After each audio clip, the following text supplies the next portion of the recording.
At alam naman po natin na ang lahat po yun ay mga pangyayari o naganap with this pinahintulot po ng Diyos sa ating ikalalago. At salamat sa mga testimony, sa mga bagay na ating napakinggan. I hope na ang lahat pong ito ay we have to consider it as God's message, no? Yung mensahe po para sa atin, para sa ikalalago po ng bawat isa. Alright, so alam po natin na tinatakil po natin ang Book of Psalm, no? At alam na rin po natin as we introduce the Book of Psalm, ito po ay Psalm kung saan ang mga anak ng Diyos na-experience po nila ang kadakilaan po ng ating Panginoon. And we considered also yung Psalms, Book of Psalms ay inahalintulad po natin sa ating hymnal book. Right? Kasi yung hymnal book po natin is a book also ng mga naka-experience ng mga bagay na nangyari sa kanilang mga buhay at ito po ay shinare po sa atin, para sa atin. Right? Ibig sabihin, ginamit po ito para sa ating mga Kristiyano at para sa ikalalakas at ikalalago po natin. And again, ang Book of Psalm ay hindi lamang po ito ay para makita po natin how good God is, pero dito ay marami po tayong makukuhang mga doktrina. Right? So buksan po natin ang Psalms 51 verse 1, medyo mahaba po ito, verse 1 hanggang verse 15. I hope na ito po ay familiar po kayo dito sa chapter pong ito. Psalms 51 verse 1 hanggang verse 15. Basahin po natin. Ang sabi po ng verse 1, "Have mercy upon me, O God, according to thy loving kindness, according unto the multitude of thy tender mercies, blot out my transgressions." Verse 2, "Wash me truly from my iniquity, cleanse me from my sin." Verse 3, "For I acknowledge my transgression, and my sins ever before me." Verse 4, "Against thee only have I sinned, and done this evil in thy sight, that thou mightest be justified. When thou speakest, be clear. When thou judgest."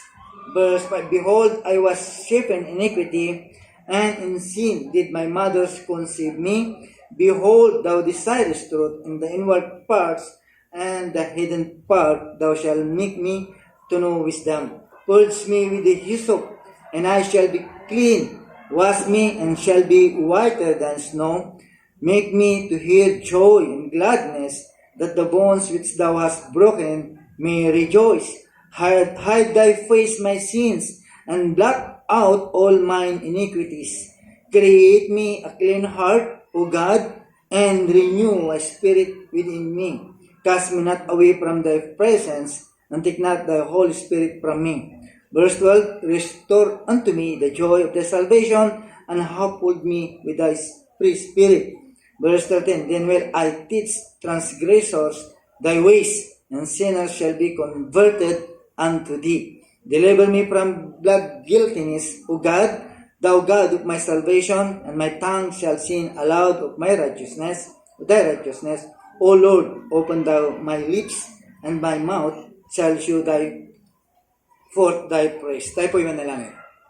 Salamat po, Diyos, muli sa pagkakapahayagan po ng iyong salita. Dalangin po namin muli ang banal na Espiritu kung saan siya po yung bibigay sa amin ng kaliwanagan, kapangyarihan po, O Diyos, para ito po ay aming may sa buhay. Salamat po muli sa mga bagay na pinahintulot niyo po sa buhay po namin. Salamat po sa lahat ng bagay kung saan, O Diyos, kami po ay narito muli upang ibigay ang aming pinakamataas na papuri. Patawad po sa lahat ng mga pagkukulang at naging kasalanan po namin. O Diyos, sa inyong mga kamay, aming pinagkakatiwala po ang lahat, sapagkat ikaw po ang soberanong Diyos. At pagpalain po ang mga kapatiran po namin. Ito po ang dalangin po namin sa pangalan po ni Jesus. Amen. Alright, so Psalms 51 ay marahil perhaps the greatest prayer of repentance in the Bible. Right? Ito po yung pinakamalaking panalangin kung saan ay humihingi po ng kapatawaran. At ito po ay kagamit-gamit sa atin upang kung kailangan po natin ng humingi ng kapatawaran po ng ating Diyos. Right? Isa po itong malaking, ibig sabihin, kaganapan o magbibigay po sa atin ng comfort kung sakali tayo po ay merong nagawang kasalanan po sa Diyos. Kaya pwede po nating gamitin po ito, ang Psalms chapter 51. Kaya sa gabi pong ito, alam po natin na ang isang ligtas na Kristiyano o kaluluwa ay kahit kailan ay hindi po niya mawawalan kanyang kaligtasan, right? Dahil ang Diyos, ang ating Panginoon, ang siyang nag-iingat po ng ating, siya po ang nag-iingat po sa atin. At yan po yung ating paniwala, at yan po yung ating tinatanganan. At alam po natin na ito po ay pangako ng kanyang salita. Right? Kung tayo po ay naniniwala.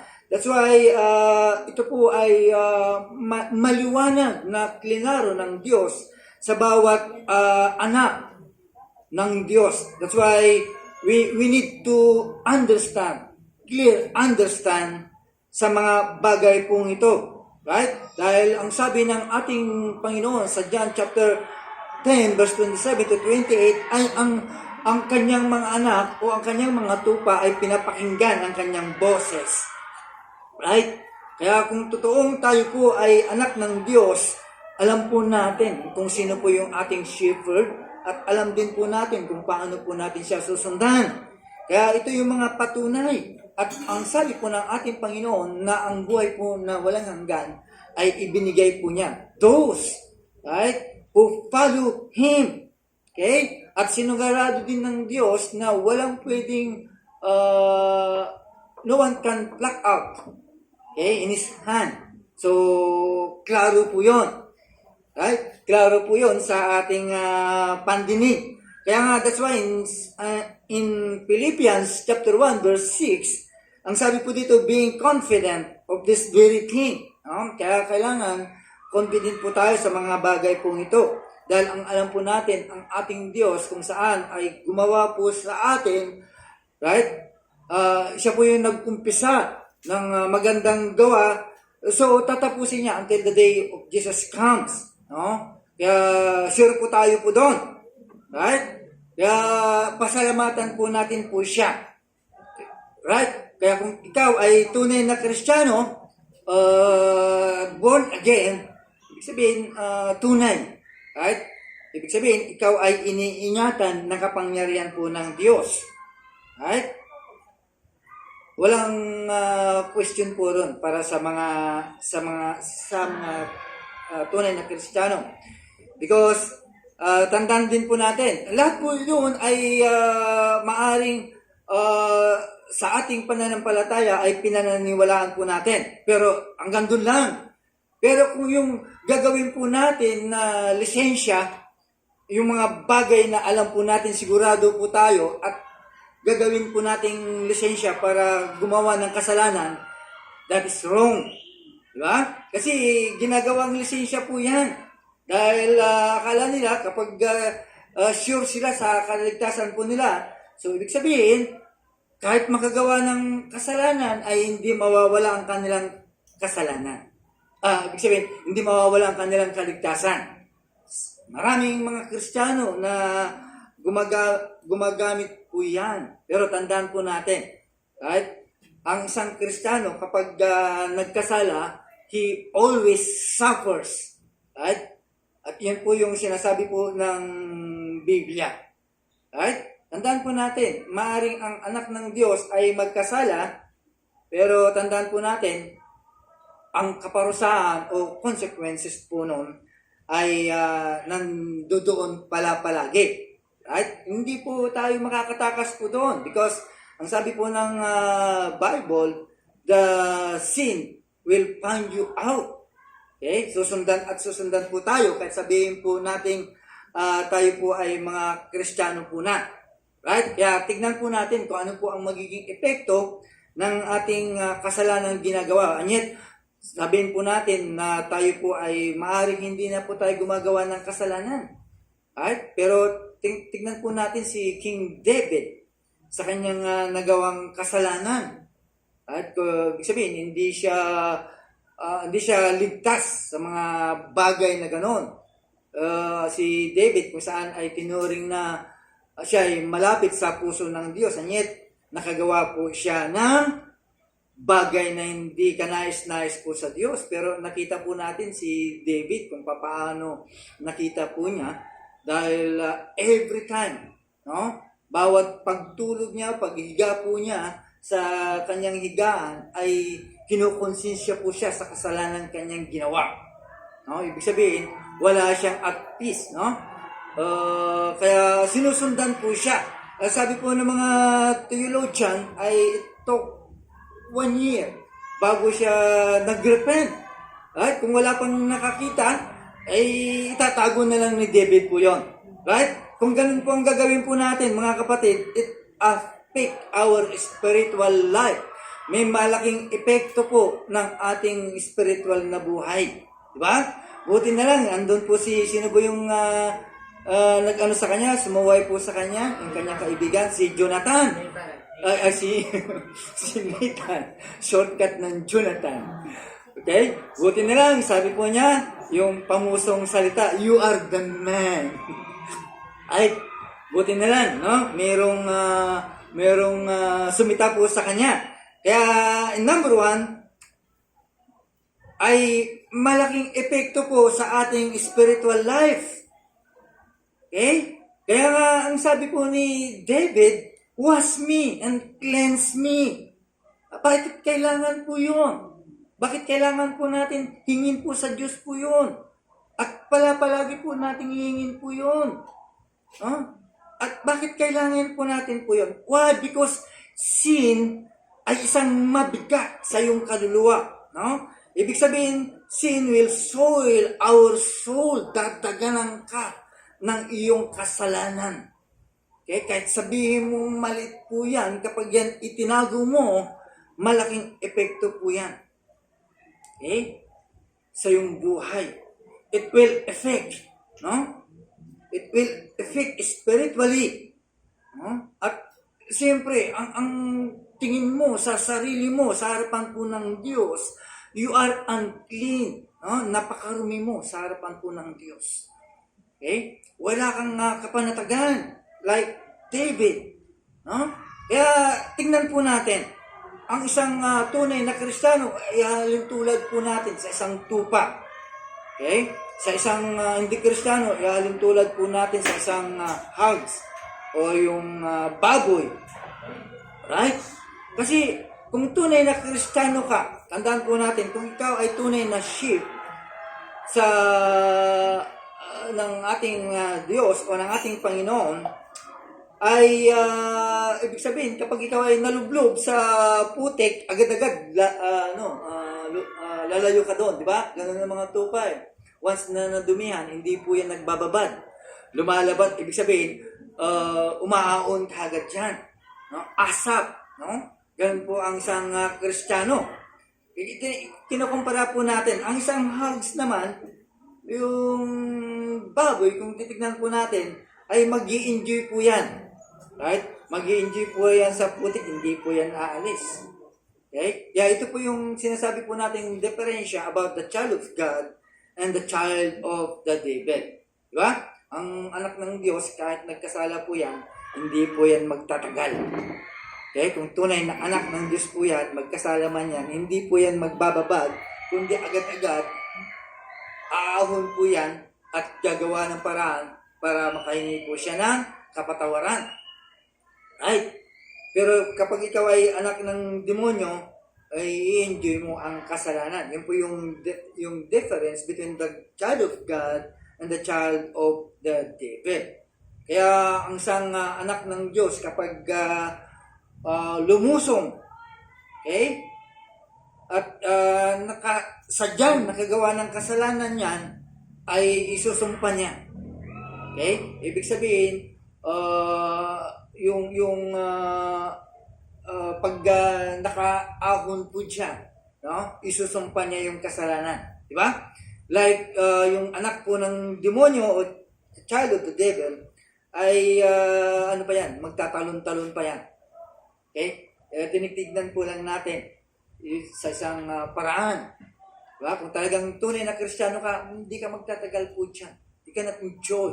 Pero hindi, magtatalon-talon ka pa dyan at mamahalin mo pa yan. Right? Yun po yung makikita po natin na diferensya sa isang Kristiyano at hindi Kristiyano. So, ibig sabihin, malaking epekto po yan sa ating spiritual life. Okay?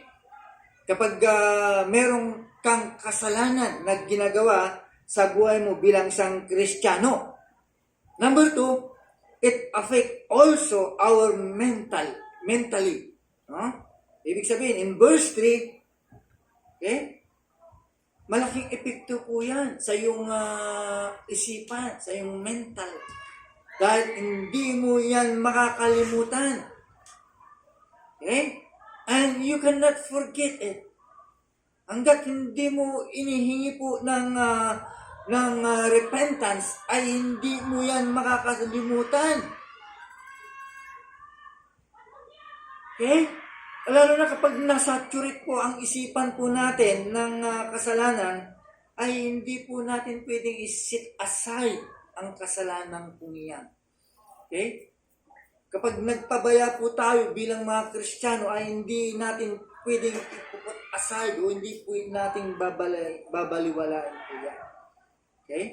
Dahil tandaan po natin, okay? Kapag ang tunay na Kristiyano ka, ganun din ang mangyayari sa iyo kay David. Kung hindi mo man makikita po ng iyong kapatid o sino man, okay, na Kristiyano ay makikita po sa iyo yan. Okay? Kaya hindi katulad po ng isang unbeliever, talagang mag-i-enjoy po yan. Okay? Kaya inamin ni David, okay? Ano ba sabi niya? My sin is ever before me. Okay? Ibig sabihin, natauhan po siya. Ang kasalanan na nagawa ko ay hindi ako pwedeng hiwalayan. Kailan ba nagkasala po si David? Okay? Kung saan pinatay po niya si Uriah. Nakipag ano po siya kay Bathsheba. Yun po yung naging kasalanan niya. Kaya anytime, anywhere, saan po siya magpunta, nandoon ang kanyang kasalanan. Sinusundan po siya. Okay? So, ano ang magiging ano po nito? Ibig sabihin, ang kasalanan, yan po yung nagbibigay sa isang mananampalataya para magkaroon po siya ng mental problems. Yun po yung cause ng mental problems po natin, kasalanan. Right?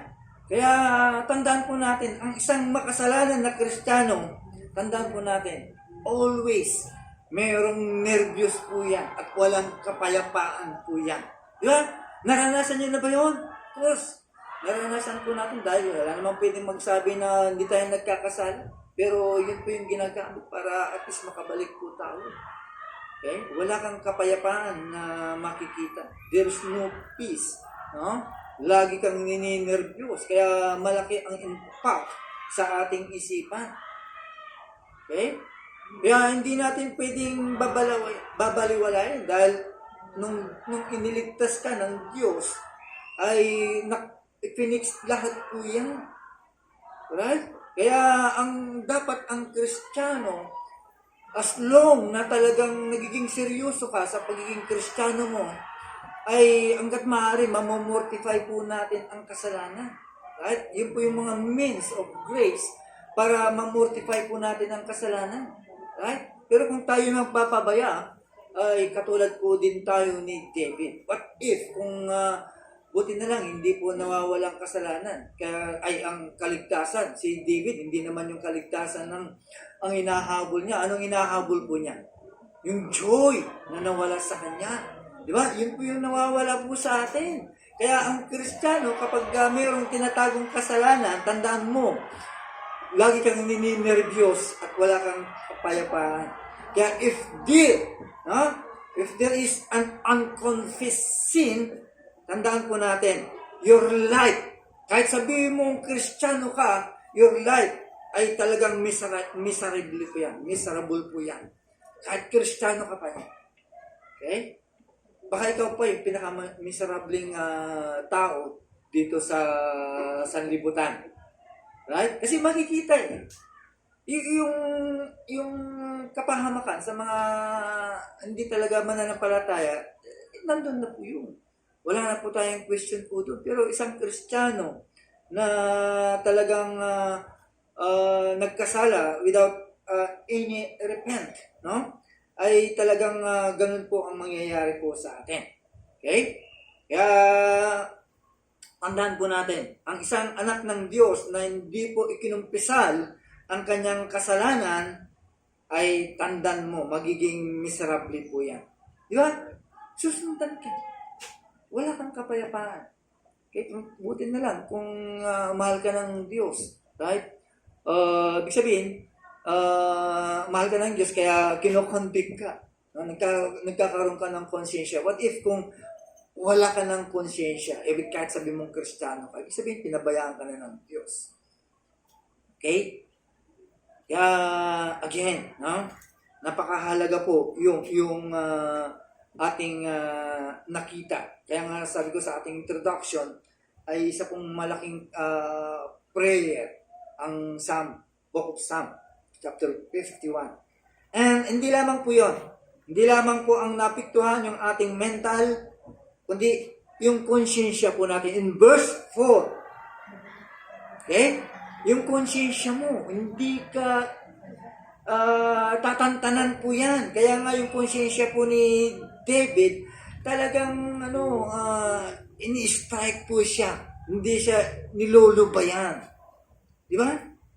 Hindi nga siya makatulog Okay?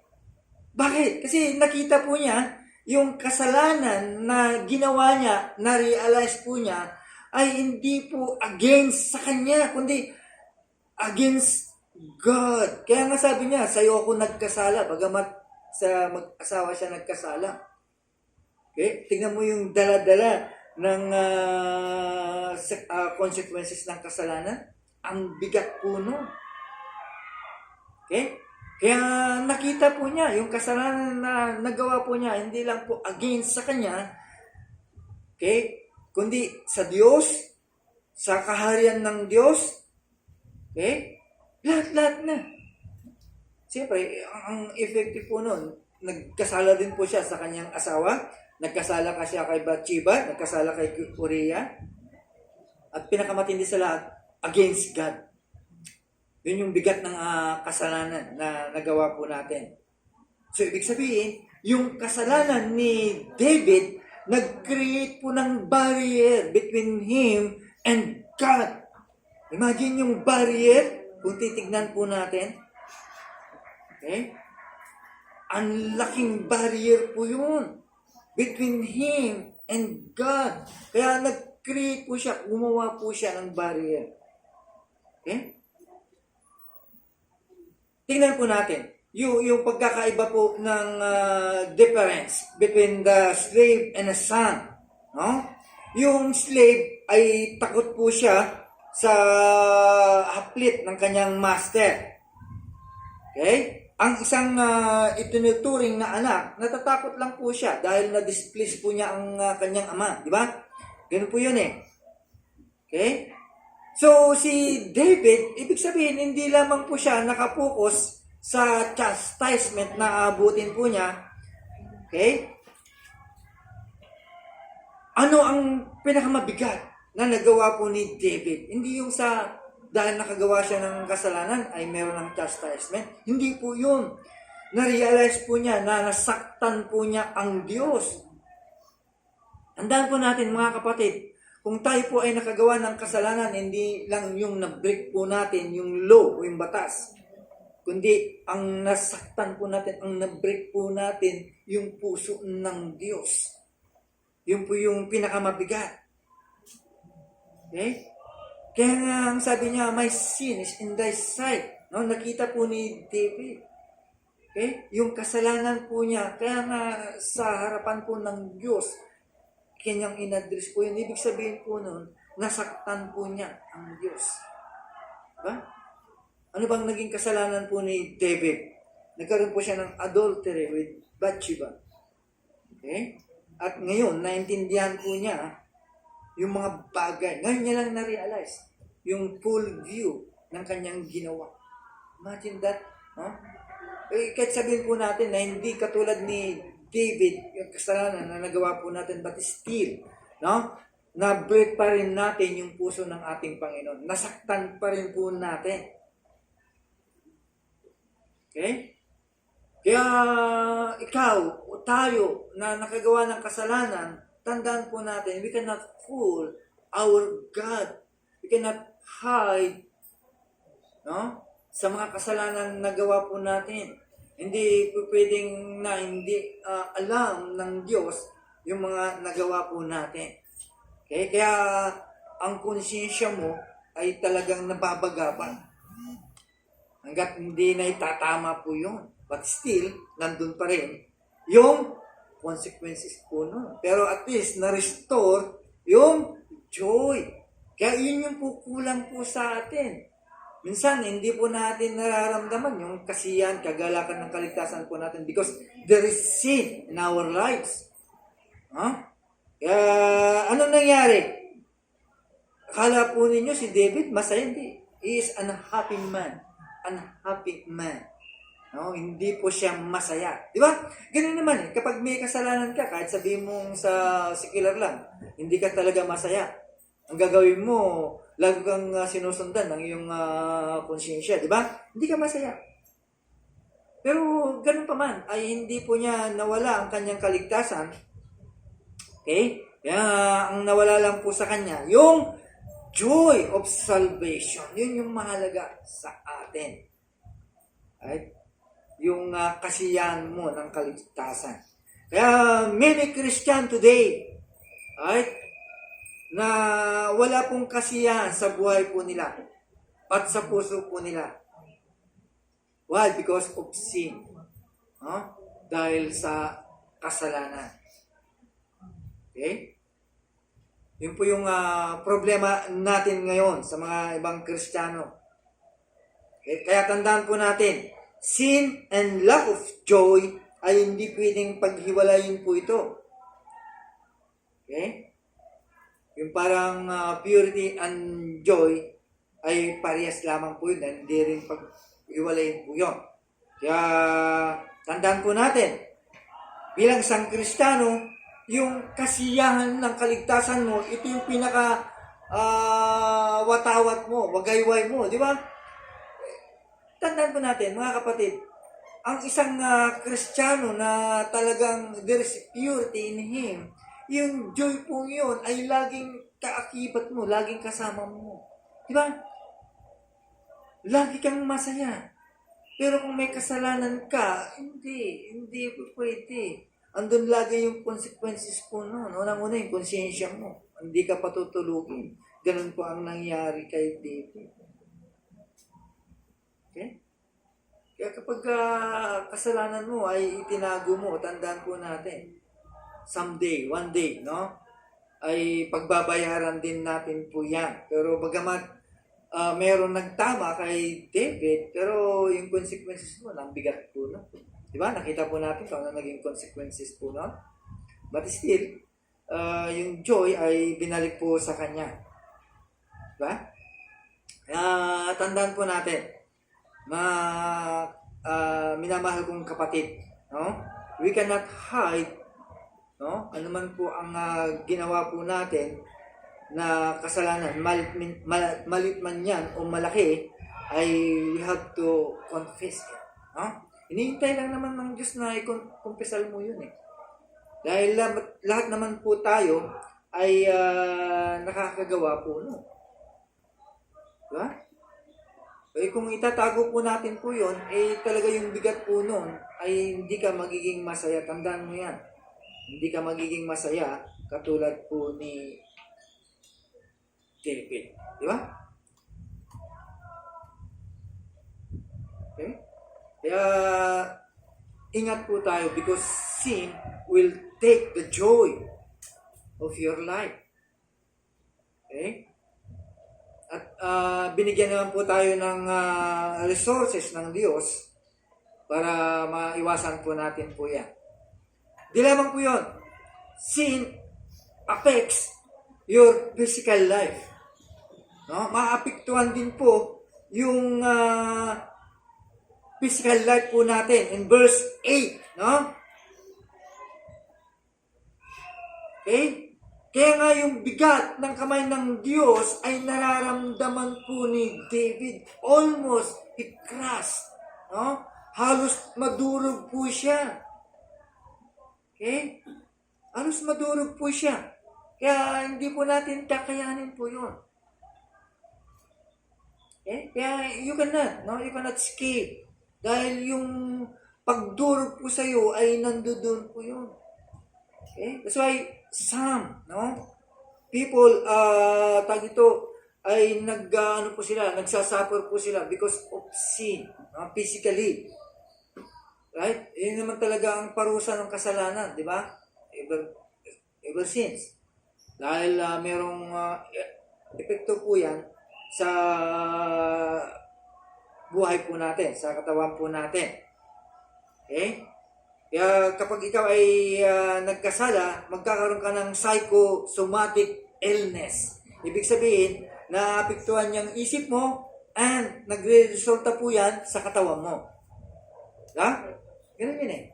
Kapag ang isip mo ay medyo hindi maganda, merong epekto sa katawan po natin. Right? Ngayon, kung ang isip mo ay naapektuhan ng kasalanan, ibig sabihin, magkakaroon ka ng sick body o whatever na katumbas ng kasalanan mo ay ibibigay po yun.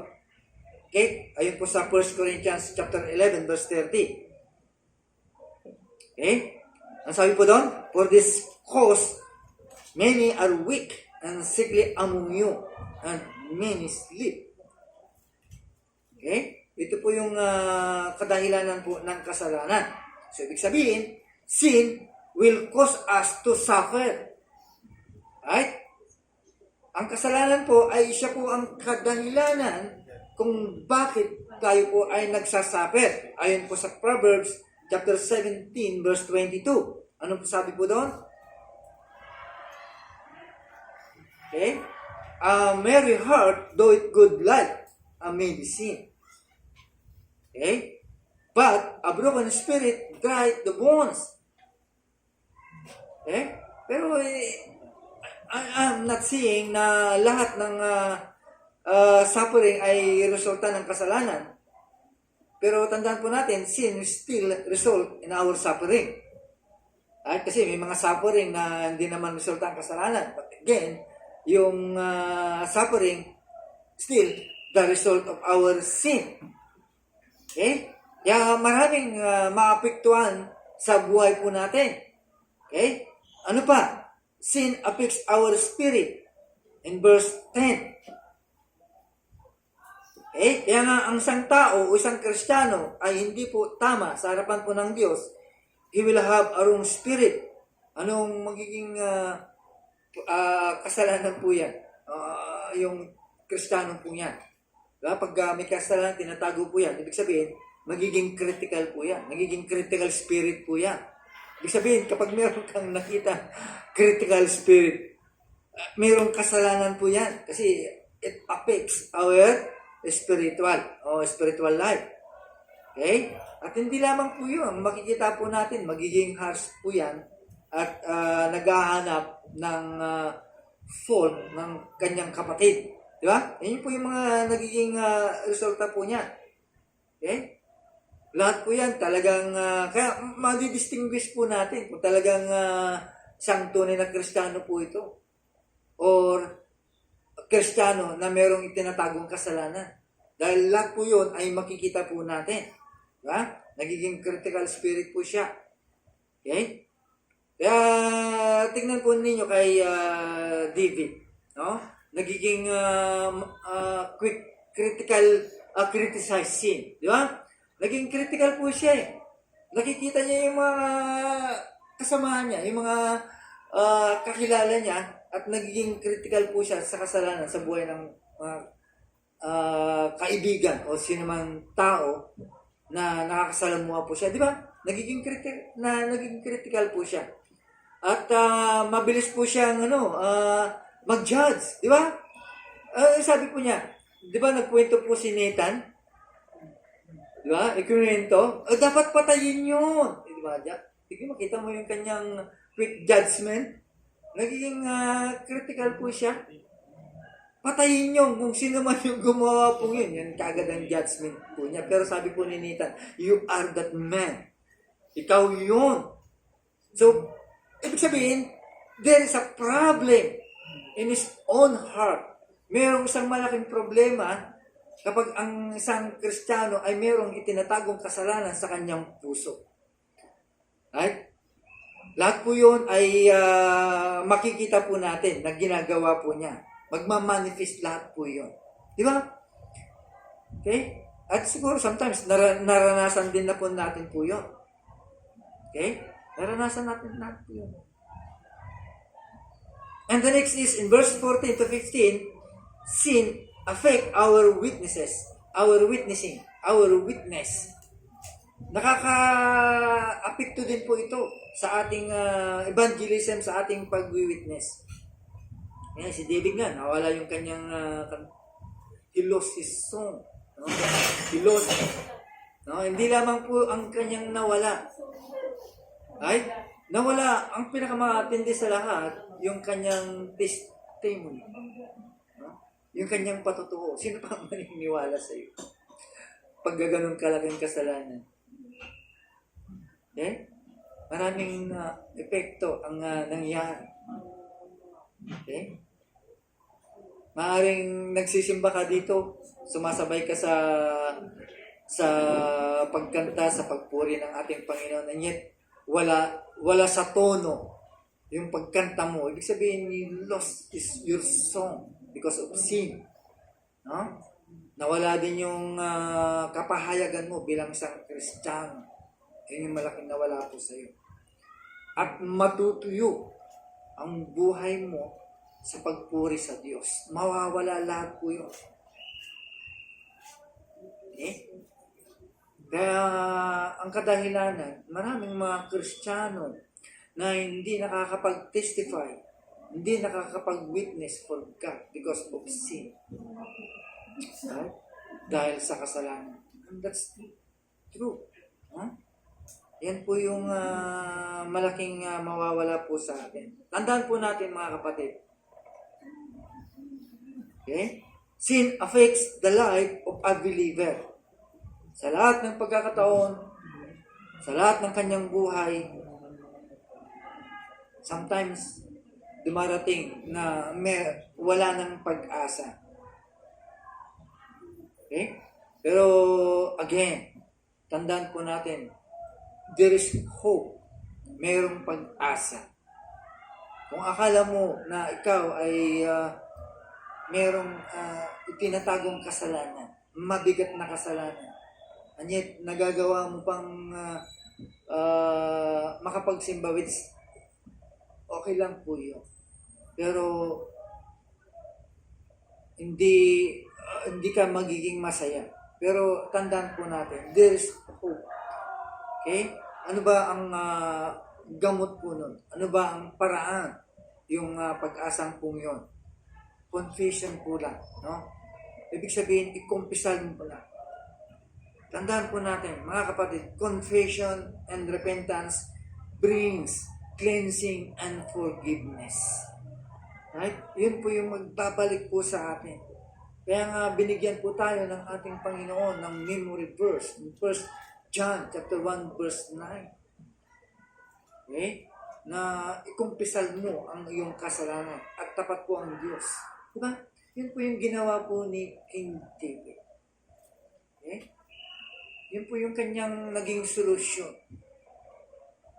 Yung ikumpisal lang. Huwag mong itago anumang kasalanan po meron. You have to confess it. Kung gusto mong ma-restore yung joy. Ligtas ka pero hindi mo mararanasan yung kasiyahan ng iyong kaligtasan. kung yan ay tatago. Right? Kasi ang nais ng Lord, yung ma-enjoy po natin, yung kaligtasan na ibinigay po sa iyo. Okay? Hindi yung magiging pabigat. Right?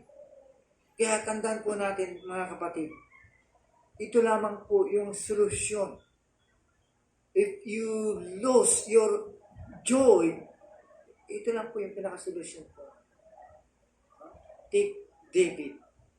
Bagamat ang laki ng kanyang naging kasalanan. Kung tutuusin, hindi pwedeng aminin po yun. Dahil unang-una, nakakahiya ang kasalanan na kanyang ginawa. At the same time, mayroong kaparusahan kapag sa Lord. Di ba? Tutuusin, itatago na lang yun. With this, naitago niya. Pero mahal siya ng Diyos, gumamit po siya ng isang tao para i-convict po siya. Okay? Pero ang nangyari, nagkaroon po ng confusion, nagkaroon ng repentance, and then the Lord restored the joy of salvation. Right? The joy, actually the joy, hindi yung salvation, yung joy. Okay? Kaya maraming mga Kristiyano na hindi masaya sa kanyang buhay Kristiyano because of sin. Diba?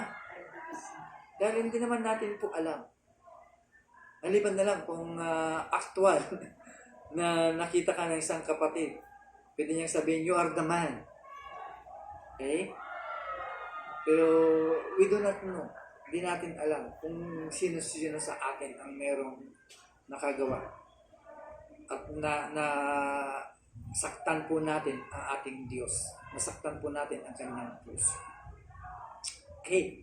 Kaya Psalms 51 it is a great prayer to make a repentance. Tayo po'y manalangin. Salamat po Diyos sa gabi pong ito kung saan muli po ipinaalala po sa amin bilang mga Kristiyano. Alam po namin Lord na ang aming kaligtasan ay sinecured mo.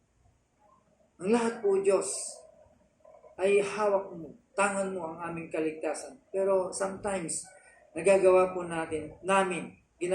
namin lisensya po ito.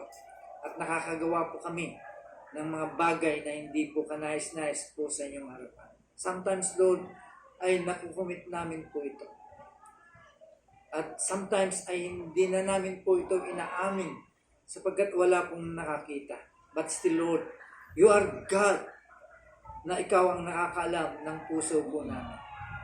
Kaya sa gabi pong ito, if there is anything, Lord, na nagbigay po, na ikaw ay nasaktan po namin ang puso po namin. And this is the right time din, Lord, na aming ihingi po ng kapatawaran sa aming nagawa po sa inyo. Kaya sa inyo kami nagkasala, O Diyos. Kaya sa inyo kami humihingi po ng kapatawaran. Maraming salamat po, O Diyos, sapagkat muli ay sinariwan niyo po sa amin ang mga bagay pong ito. Sapagkat hindi po kami patatahimikin ng aming konsyensya, ang aming spirito, ang aming mental, ang aming buhay, ang aming physical Lord, kung may marong mga bagay na nakatago po sa puso ko. Salamat po Diyos. Ito po ang dalangin sa pangalan po ni Jesus. Amen.